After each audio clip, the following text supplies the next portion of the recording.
Thank you all for coming out. It's quite a sacrifice to come out on a beautiful day like this.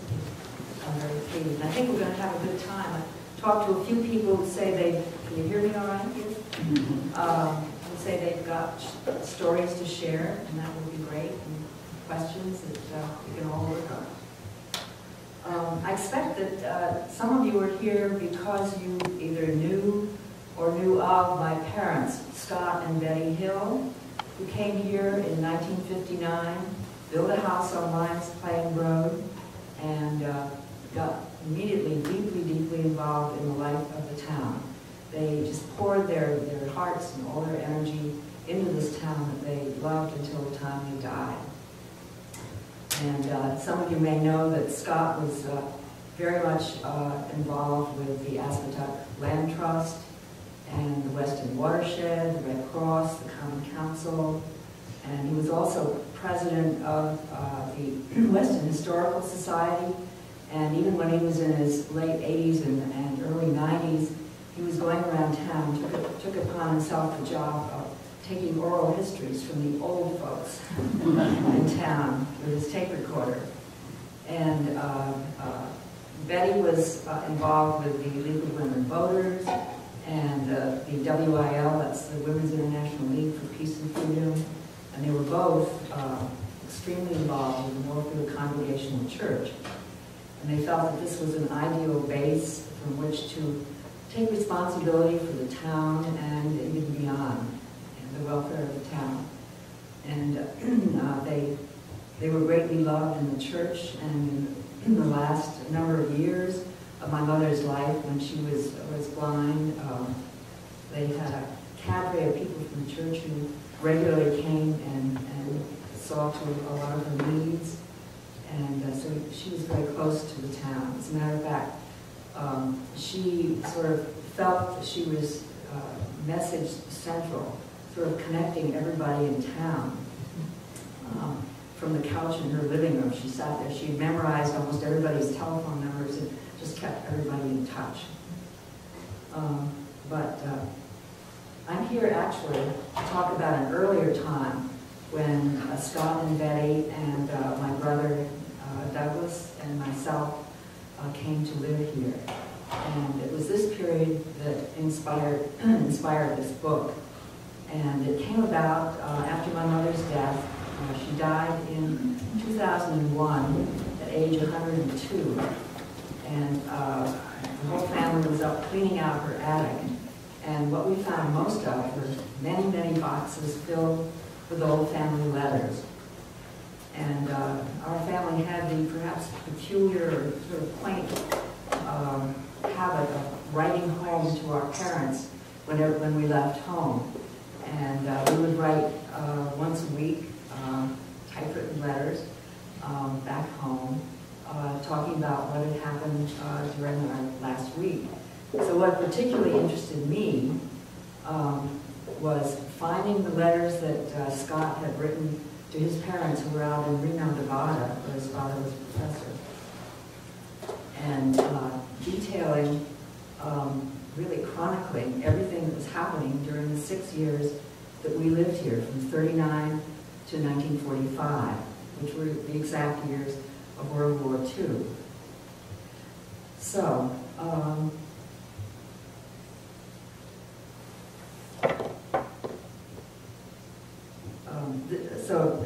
this book came about because I took excerpts from all these letters that had to do both with our life, the family life here in Weston, and also bits and pieces from my father's work in New York. He was an engineer, electrical engineer for General Electric, and in the early years he was sent around troubleshooting in power plants.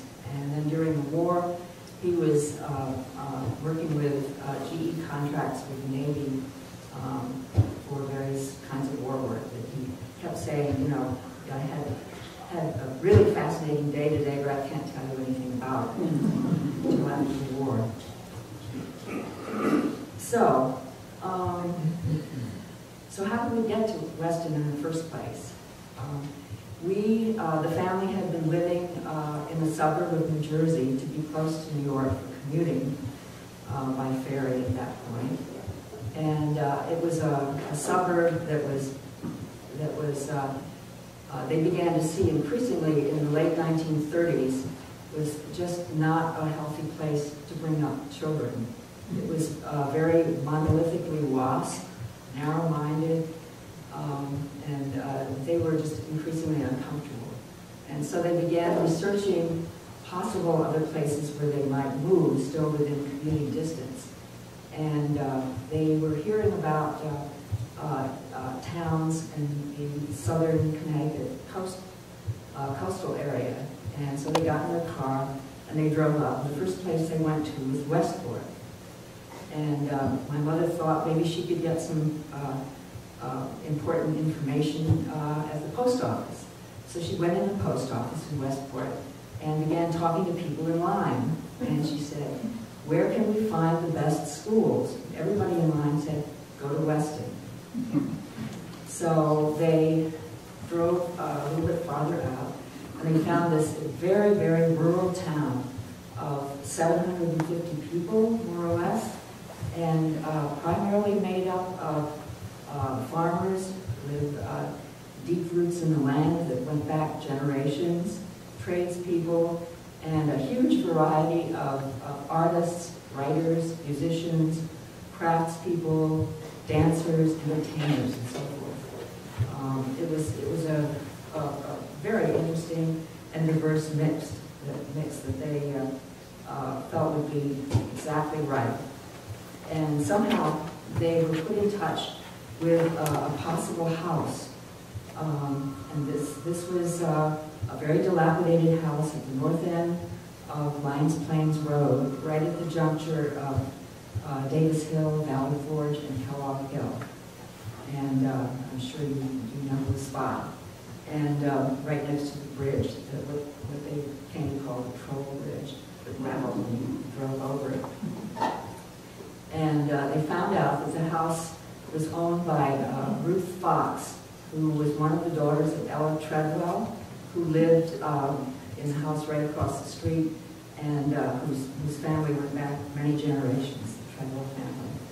And the Treadwells began telling them stories about the local lore.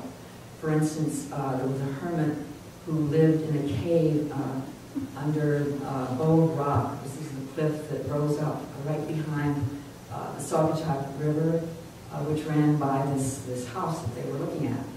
And they also heard about Fred Davis, the wild bearded man who lived in a shack across from the gorge on Valley Forge, and who dug graves in the Emmanuel Church Cemetery for a few dollars here and there, and scared the children to death. And so they talked to Ruth Fox, and she said she would be willing to rent them the house for $70 a month. And so we were thrilled to death and moved in September of 1939. And my brother and my brother was 5, and I was 11, and we began taking the school bus to Hurlbut School. And they had found that school, even though Weston at that time had no stores, no post office, nothing except this wonderful new school that had been built in 1934 to replace 7 one-room schoolhouses around town. And so I want to read you several passages from my book here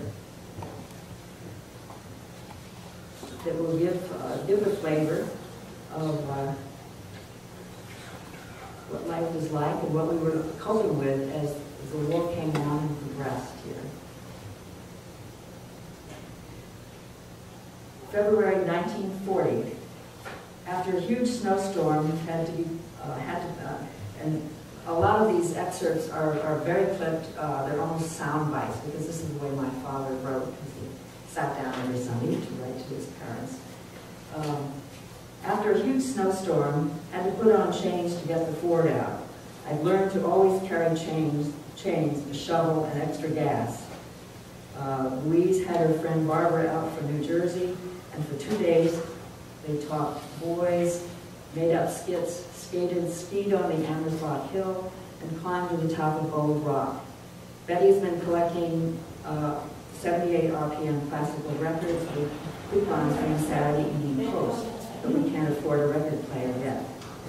We've joined the Northfield Congregational Church across town, where a discussion group on war and peace has just started. March 1940. A sleet storm cut the power lines and Betty began cooking in our huge colonial fireplace. It's helpful to have the swinging crane to hold the pot over the flames and the Dutch oven to keep food warm. We've been hauling water from the river and lighting candles. After a week with still no power and the school closed because of no heat, Betty and the kids drove to Harrisburg to Betty's parents. I came home every night, built up the fire to keep the furnace going, and ate with friends who did have electricity. The damage from this storm has actually been worse than during the 1938 hurricane.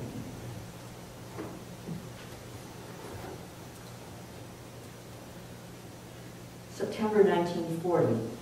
With an idea of building here at some point, we've been looking at some local land for sale. It's mostly $1,000 an acre, too high for us.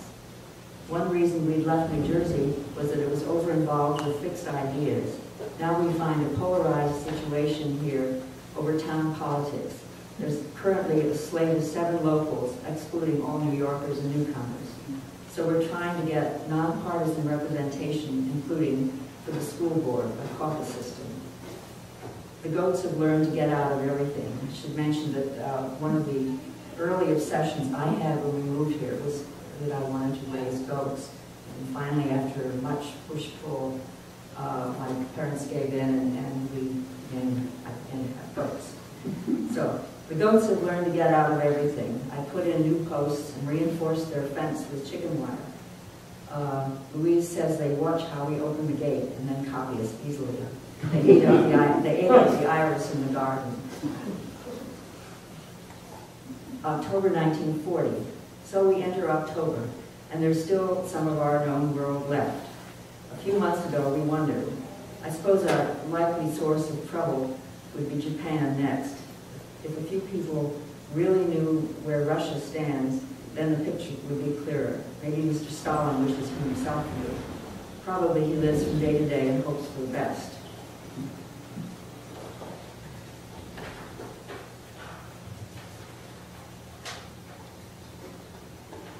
April 1941. We've been listening to the news of the move on Yugoslavia. Everyone here recognizes that we're as good as in the war, except officially. Many think we will have a force over there in a year or two. Some think there is a very long war ahead. I doubt there will be any such force, and wouldn't be surprised to see the whole thing unravel rapidly, perhaps in a year. Last night we discussed the possibility of a few Allied victories in the Balkans, giving courage to the conquered to rise up. There's a lot of serious discussion of all of us in the office, going back to work Saturday mornings, perhaps all day Saturday, as is done in many factories and in our construction department. I'll be sorry to make the change, but this is not a time when we can consider personal desires. If we do, we will get nowhere. I suppose there never was a war with so many opinions floating around about it. I don't think much of the Lindbergh isolationist point of view. It was America first.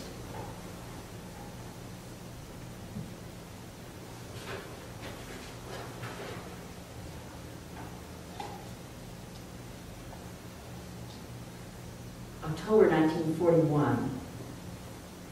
At a PTA meeting, FPA, that was Franklin Pierce Adams, perhaps you know the columnist, New York columnist, told the story of a visitor who came to Reading inquiring where he could find Mark Twain as to a shrine. The native said he'd lived there all his life and never heard of a Mr. Twain. The tourist described where he was supposed to live, how he looked, and he was usually dressed in white. The native replied, "Oh, sure, you mean Sam Clemens. Looks like a lion."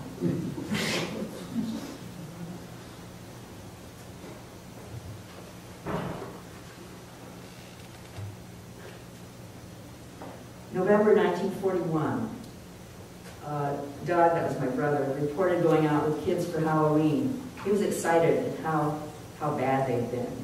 Scaring a cook, ringing bells, throwing rotten apples at a car, and the driver got out, got mad and yelled that he'd throw the boys in jail. Doug just stood there and told him they don't throw little boys in jail, so he couldn't. When other kids came around, he was hanging out of his bedroom window trying to scare them, so he had a thoroughly good time. We picked up then Mike Brooks and his wife to take them to his talk at the school. Found them very pleasant. She's a lively, intelligent person who seems to be on guard all the time to protect her husband and to note how others take him. He is quiet, whimsical, a little plump with a gray mustache. He told the crowd that he was the world's worst speaker and promptly sat down, got out his books, and read to the audience for about an hour in his good Harvard accent. A few were disappointed that he just read, but most enjoyed the hour. I must buy at least one new tire and get another retreaded while there's still rubber. We let it go until the fabric showed.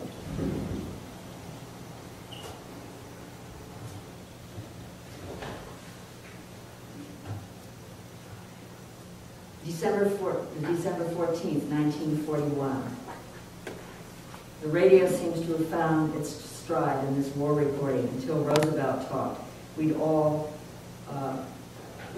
sorts of wild reports and commentators orating all through the House if we let them.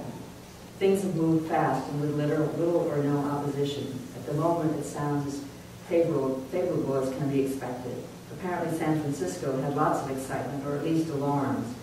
Tuesday we were getting rumors thick and fast. In the elevator, this is in New York, I heard the girls talking. Germany declared war on us. Enemy planes are an hour away, or a mile away. As we returned from lunch, 2 fire departments near us rolled out and started their sirens. In a few minutes they blew again, supposed to indicate the all clear. An hour later it all started over again, though the sky was perfectly clear. We all went on working and disregarded the fuss. However, I did sit down to set up an emergency call system for disasters so that if one occurs, we can reach out to 100 men, phones or not. We can reach out. The next morning there was another alarm as I came into the office, but no one even listened this time. We do rather expect a few bombs just for good measure sometimes.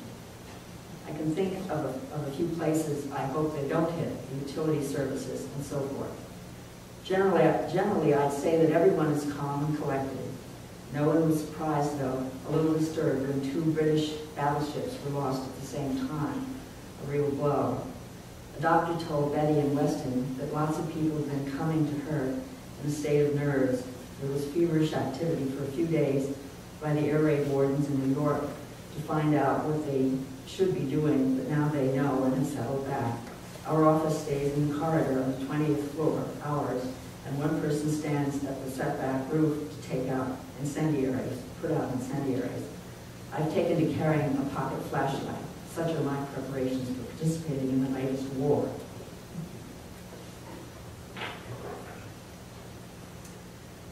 May 1942. On calling around about starting up a bus line, we found that it will cost $8 per month to ride the commuter bus if it goes through. The school bus would be used, making an earlier run to the Westport station.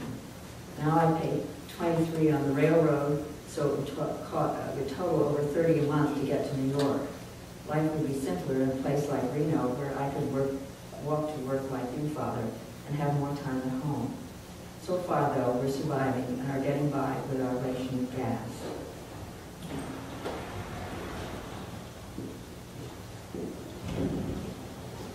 General gas rationing across the country, this is June 42, across the country is due to start July 15th. Friday to the Coopers for dinner. Leo and Frankie Godofsky arrived on their new scooter. It's like a motorcycle with a small sidecar, except with very small rubber-tired wheels. You sit on the engine. The car is only a tin box. However, it works, and it must have waked up all the neighbors when we broke up after midnight. We're changing our church hour to 10:30 and holding Sunday school at the same time to conserve tires and driving. Saturday I saw flocks of fortresses, etc., over the parade in New York. Then that night, pursuit planes flew circles over us in Weston while we were sitting here in the garden before dinner. As to our vacation, we're staying here because of tires and gas, and also the expense of hotels if we were to go away. It's very pleasant here. We were invited to an estate over near Pleasantville in Westchester, but due to gas, we declined. There's no gas left anywhere around the New York area, and won't be until July 1st quotas can be used. By luck, I got 6 gallons Saturday after stopping at 6 stations, all dry. Most of them just closed up and the employees went home. You can't even get air. July 1st, the commuter bus starts. It will start at our corner. We sealed the deal with Ruth Fox and bought the approximately 2-acre field next door for $1,500 cash. Are you listening? See here, Peter and Barbara Blau, who bought my family's house on Lions Plain just a few months ago, and are doing a fabulous job in renovating it. It's delighted. July 1942. Thursday I explored the woods and swamps west of our nearby hills. Had a fine time with compass and paper trying to map it. Went in as the Reiners broke, and after an hour of following old lumber trails, that was Fritz Reiner,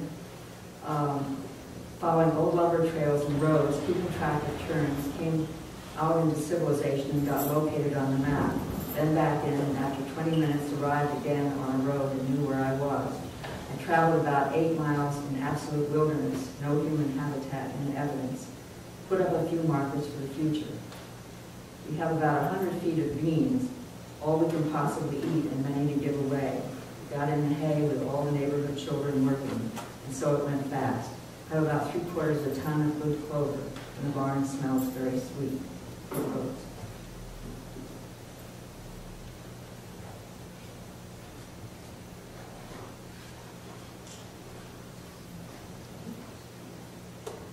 September 1942.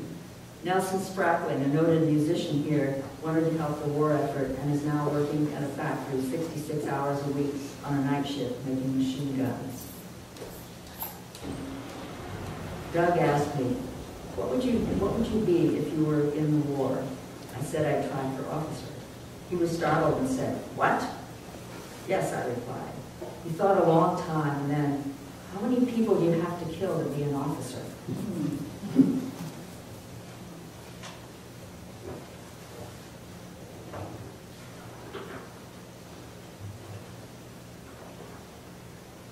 December 1942. We've had a fairly mild winter so far, fortunately for those burning oil.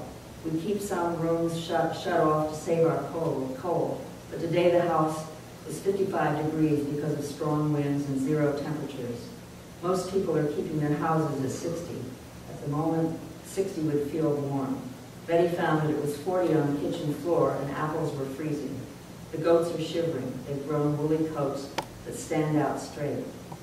Betty's been using powdered milk for making ice cream, soups, cocoa, Poston, etc. Tastes good. She found a pound of butter, and I got 2 tons of coal, so we're set for a while. Butter and meat are very scarce.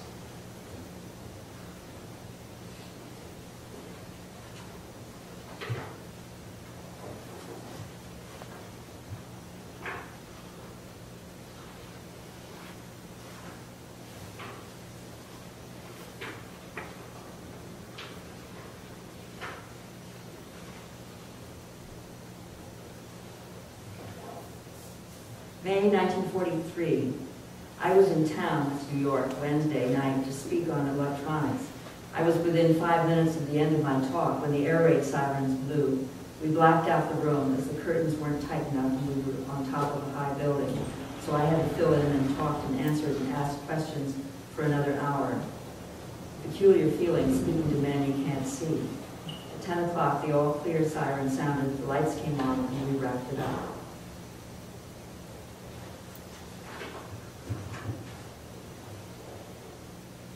June 1943.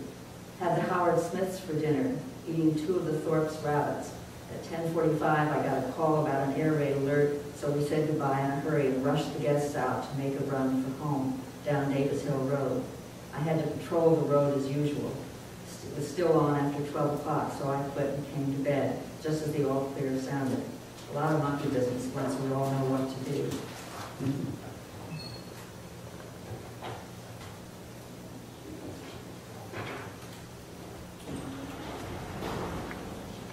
November 1943. Friday I got home to great wailing. It seems the Thorpes gave Betty some red points, which were ration coupons for meats, butter, fat, oil, and cheese. And knowing she'd have a house full, she bought a fine 6-pound roast for $4.72. Put it on the back porch to cool for an hour, then heard a commotion, and rushed out in the dark to find a dog making off with the whole thing. Never could find it, so we were out meat for a week.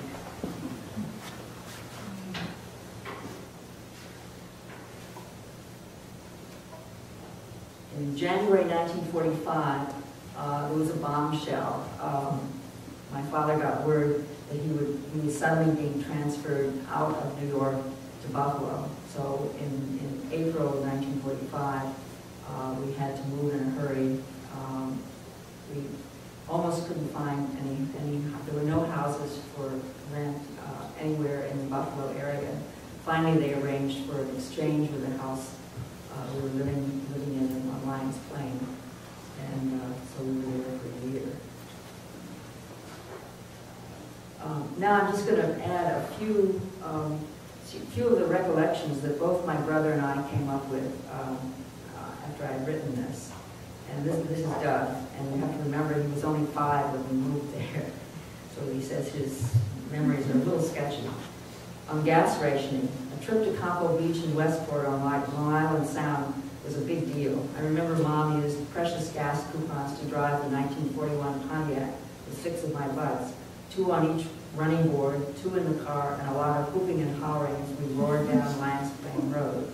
We got extra coupons because Mom was taking graduate courses in Danbury. Patriots. A short time after Pearl Harbor, Dad and Joe Leopold, unbeknownst to their wives, went to Westport to volunteer for the military. They were turned away because they were too old. They were in their mid-30s. Near the ski hill on FPA's land, that's Frank Adams, I witnessed the maneuvers of Connecticut National Guardsmen, rifles bristling in the noonday sun, scurrying from bush to bush, a whistle blown to signal the end of an exercise. And on food, he said, many Westonites grew victory gardens. Canning was a big deal. We were the only ones in town with a dehydrator. I remember the smell of the machine in action and how Mom sealed and labeled each output in waxed paper. Remember, this was before plastic. All the veggies except carrots tasted like cardboard. Mom would send us out to the woods to harvest fiddleheads and dandelions because we were at war. We managed to eat them only if they were dressed with bacon and vinegar. Families contributed time and resources to start a hot lunch program at Hurlitz School. Mom often delivered food and worked in the school kitchen, which buzzed during summers when all the mothers in town were urged to bring vegetables from their gardens to freeze and can. For 5 cents, pupils could get a meal of chicken, dumplings, a vegetable, and a dessert. A government subsidy provided milk. And local war efforts, gathering milkweed pods on Blueberry Hill for Air Force life jackets. And here are a few things that I wrote. Connection to the land. I loved the wilderness quality in Weston, the great natural beauty of open, wild spaces at that time. The ability to ride off on my bicycle, to sit on a rock at the edge of the reservoir and watch the sun setting over pristine hills, or to get lost in dense woods, or to sit scribbling poems in solitary bliss on a gnarled route cantilevered over the swirling Saugatuck River at the bottom of our field. Skating up the frozen river during the rare winters when it was cold enough to freeze, beneath dark, overhanging hemlock boughs, I felt like a mythic Nordic ice maiden.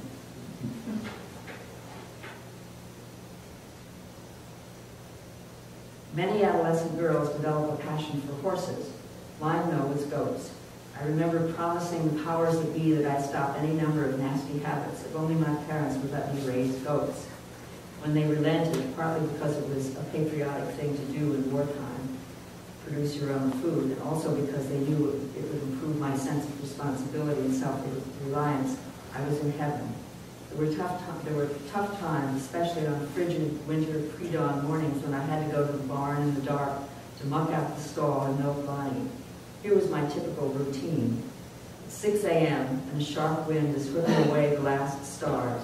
The thermometer reads -15. In the light from the faint power in the east, I slip around crazily on rough ice, balancing my bucket of hot water. I could just make out the goat barn ahead. Once inside, in the comparative stillness, I paused to listen to the gentle creaking of the rafters. Scattered hay seeds are swirling on the floor, blown up by the wind from beneath wide cracks in the boards. Teetering on a plank high up that forms a crude hayloft, I tossed down large armfuls of musty clover and alfalfa, releasing clouds of choking dust. Inside the goat stall, Bonnie and Bambi lie huddled together, shivering slightly. Bonnie complains of the unusually bitter cold with little questioning bleats and lurches to her feet. She paws the platform impatiently. Bambi struggles up too and thrusts her head into the feed trough and butts her empty pan in anticipation. With Bonnie on the milking stand, I lean into her furry flank, ready to grab her leg in case she decides to stick it in the milk bucket. She's producing well, and I lug the warm pail into the kitchen, weigh the milk, strain it through cheesecloth, and record the amount. Next, carrying water and hay, I escort the goats down to the lower barn, the goat house, where they'll spend the day. After forking out the dirty hay and sweeping the night stall, I must hustle to get ready for school. In warm weather, I hike out to the dewy field and pound in stakes to tether the goats for the day. Frequently, we have to chase them when they escape from their smaller fenced corral and get into the neighbors' gardens, or worse, nibble poisonous laurel and hellebore leaves.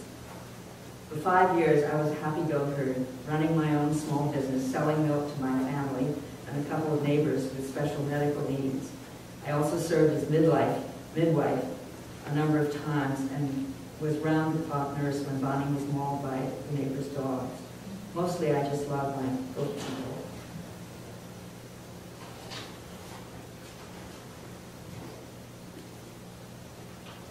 When gas rationing came on, Mother had to bite the bullet and get on a bicycle for the first time. I still have visions of her wobbling back and forth up Lions Plain, always wearing a skirt or dress, determined to learn in order to serve as an airway warden. The only one in the family with the stomach to slaughter the chickens was Mother. This was supposed to be Doug's job, and he would spend inordinate amounts of time sharpening his axe and setting up the stump, delaying the moment of execution. If he couldn't bring himself to the task, and neither my father nor I could stand to be in the vicinity, my mother would coolly step in, and soon a hapless, headless fowl was careening around the yard, spraying blood. Then both Doug and I were expected to pitch in, pluck, and then burn off the pin feathers. That smell lingers still in my memory. In summertime, there'd often be a call from Peggy Moore or Lillian Villarmy or Leota Hall, all from down Lions Plain, saying the wild strawberries or blueberries were ripe. Did we want to come along on a picking expedition? We'd drop everything, grab our buckets, and tramp up to the brambling woods off 11 o'clock road or Kellogg Hill, anticipating a fine pie that night. Symphony conductor Fritz Reiner, who lived a half mile up Davis Hill Road, occasionally rode the commuter bus into New York. His chauffeur would drive him down to wait at the bus stop in front of our house. One time, hearing me practicing cello, he was curious. He came to the door and sat down to chat about my musical ambitions. I found him friendly and encouraging. Also on the subject of my cello and the commuter bus, one day I was riding the bus and noticed that Helen Keller and her companion Polly were also aboard. Gathering my courage, I fell into conversation with her through the companion. We got to talking about my cello playing. Miss Keller brightened, saying this was her favorite instrument. She perceived it like wind in the pines.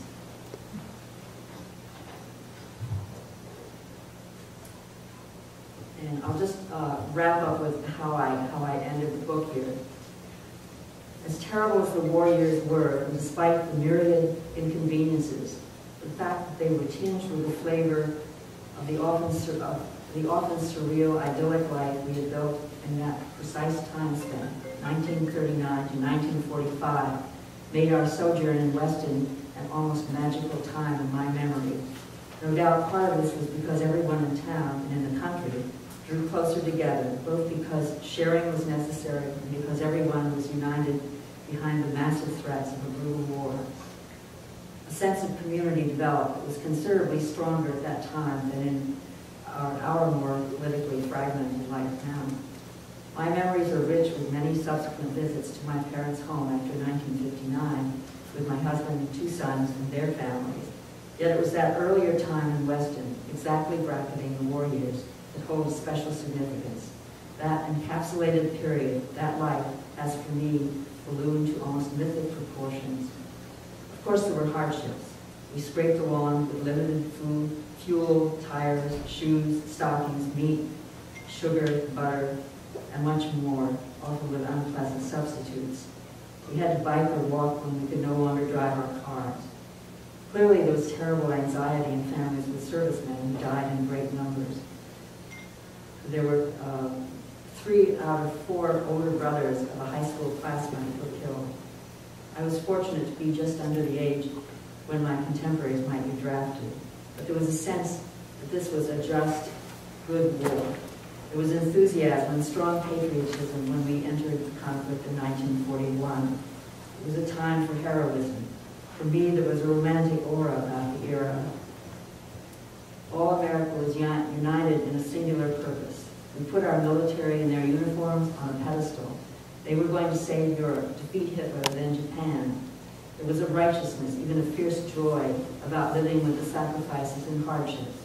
We reveled in our victory gardens and volunteered for defense work, supporting the troops, entertaining them, rolling bandages, darkening our windows with blankets and spotting planes.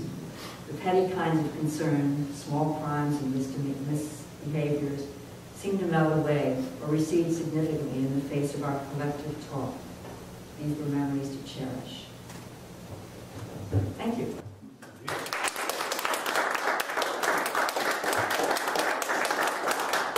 Now I'd love to just throw this open for other people to share any memories from that time or connections or whatever you'd like to talk about.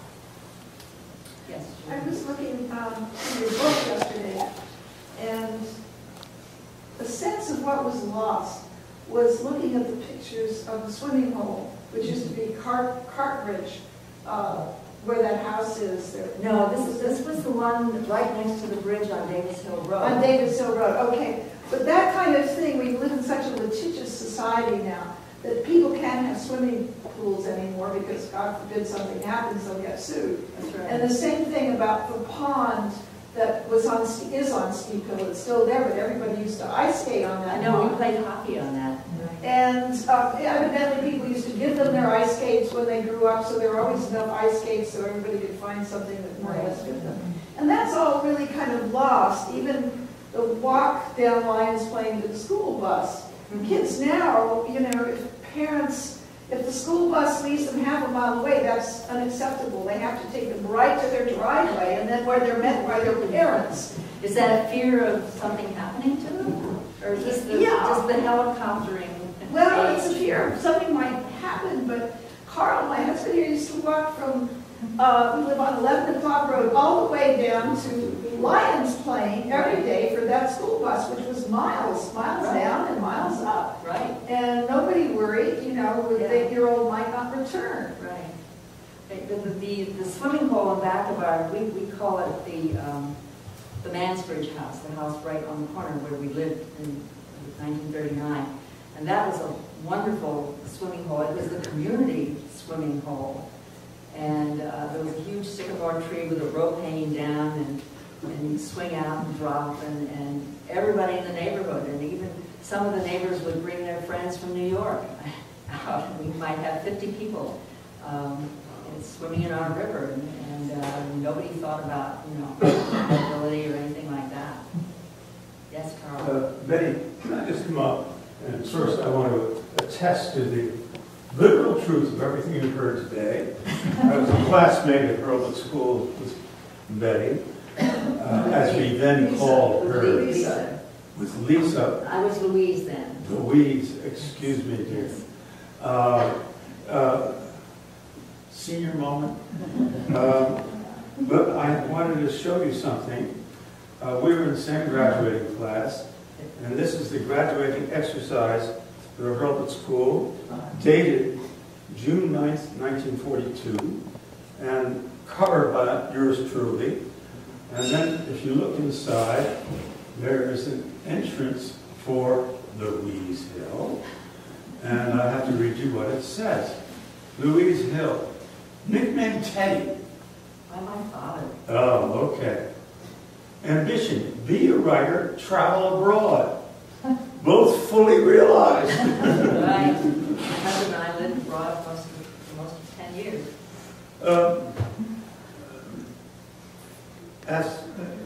I can't read my writing, but it says baseball 2, basketball 1. That must be your athletic record. Not my writing, it's the Xerox, not Xerox, mimeograph machine. Favorite radio programs. I Love a Mystery.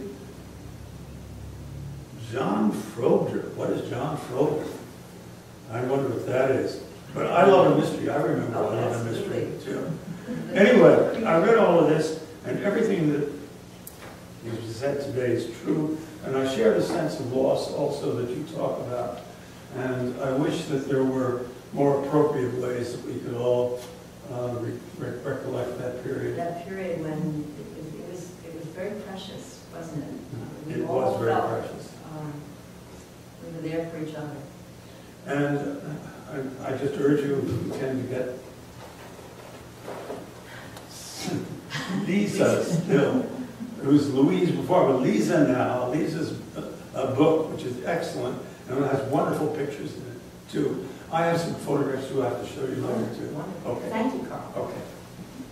Are there any other, as Carl would say, not fossils, survivors from that period? Yes. Young timers. Young timers, yeah. Yes. From that period, but when we moved here, one of the first stories I heard about your parents, this isn't about wartime or anything, but it's just, they were kind of extraordinary characters, I think. And the first story that we heard was they were planning a trip, I think, like to the Himalayas or something, and they spent like 3 weeks in a tent in the cold out back of their house getting acclimated. Really? That was how they prepared. I don't remember hearing trip. about that. That sounds typical, though. Yeah. And then once we were at a party, and your mother was in a beautiful red dress, and Scott said, somebody complimented her on her dress, and he said, Betty made that dress, he said, and when Betty sews, everything stops. She made all her clothes, all my clothes. Amazing. Yes. Saved bits of antique lace to always have some sort of unusual ornament. Right. Anybody else have anything? One more thing. Yes. When your mother was in the house by herself, where you live now, I believe, apparently there was somebody broke in next door. This was quite a while back, but anyway, she apparently heard it. And then they came to break into her house, and she heard them like either smash a window or something, and she just yelled, "Get out!"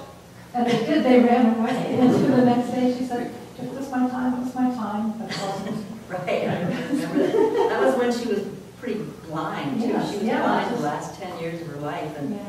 and a good part of that time she lived alone, cooking, entertaining, went right on. Yes. We used to see her years ago, and we can't go to that fair anymore, but the Emmanuel Church Fair used to have a dinner at night, and all the, All the old timers. all the old timers used to go. Now they're all gone, and it's no longer the same. But that we can count on seeing them once a year at the Emmanuel Church Fair, at the dinner.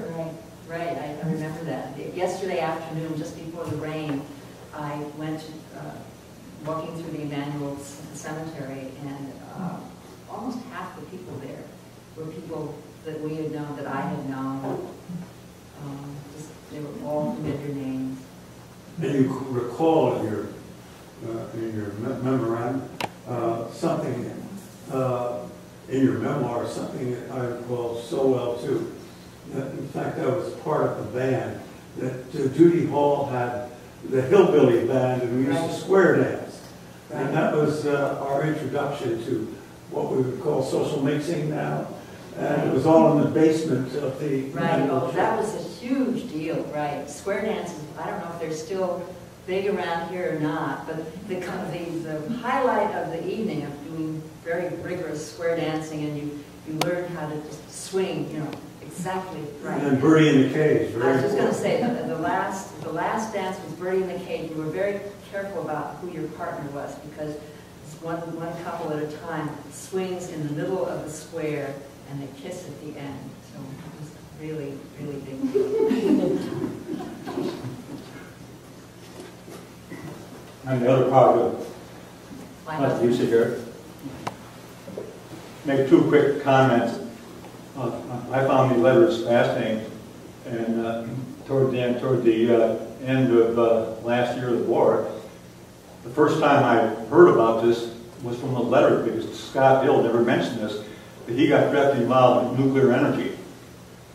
And he had had contact apparently with Fermi, and General Electric got very much involved in the whole thing, dealing with bombs. We never heard anything at all about that from Scott until I read that letter. I found. Yeah, I only heard a couple of years ago. So I found that fascinating. The second thing, in reading the letters, and anybody who has a chance to do it, you'll really enjoy it, was I can't imagine our new generation today doing that. I can't imagine the people, 11-year-old like Lisa, and all of us who, of that period, who used to write letters to record what was going on in our life. We don't do that anymore. Now we have computers, now we have email and all that history. Email, Facebook, and all that. And the electronic age has taken over. And the time when we have a chance to record, I can't imagine it's being difficult X number of years today when somebody wants to write about the wars we're in today, of having that kind of detail of what actually people were thinking about, which is kind of sad that our history now has kind of moved on to another era. We need people like Carl and Shireen to research these things. Well, can I add a footnote to all of this? Looking through this graduation book, I see Jack and Jill Held. Yes. Jack's nickname was Romeo, and Jill's was Heldy. Jack and Jill were a wonderful couple, a wonderful pair in our class, and they were the adopted children of John Held Jr., who was the artist who did the logo for the library that you see. It's a sign. The logo sign. That's our logo too. On 57 and 53, there's a little sign. And he was a New Yorker cartoonist. Right. And yeah, they were twins, Jack. They were twins, and they, I think Jack volunteered for the military as soon as he got out of 8th grade. I forget how that happened. But several of our classmates did. And I'm not sure they ended up very well. But anyway, no, they were fine. I remember when. I could go below the dam, take a canoe, go down the river, all along the river, all along the river, all along the river, until you came to the Sound. I remember when. And I remember when everybody along that river put rocks in there to make a swimming pool for themselves. So what the hell have we got in there? It's like somebody pissing at the end. I remember when. The other thing is, if you don't like it here, move. Anybody want to buy a house in Weston? Yeah, we were here before the dam was built. We were there watching the construction. We The saw town reverse.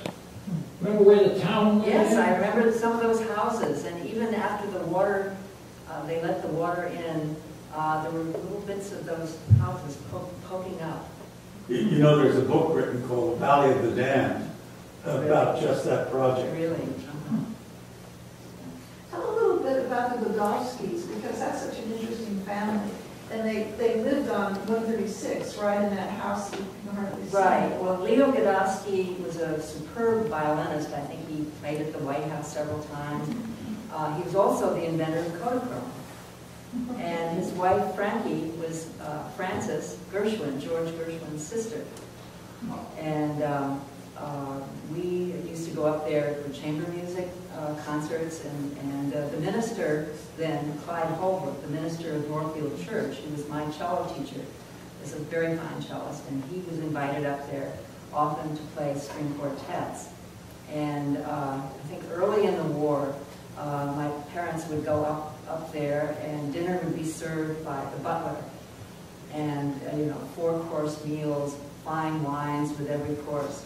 Toward the end of the war, all the servants had left and gone off to war jobs, and Frankie and Leo were doing all their own work, and as I said here, tooling around in their little scooter thing, tin can.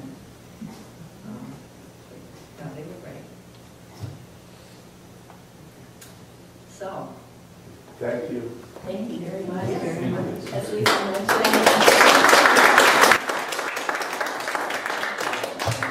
Lisa's book for sale out in the vestibule. If anyone's interested, I can bring that up for you. And if they run out, you can get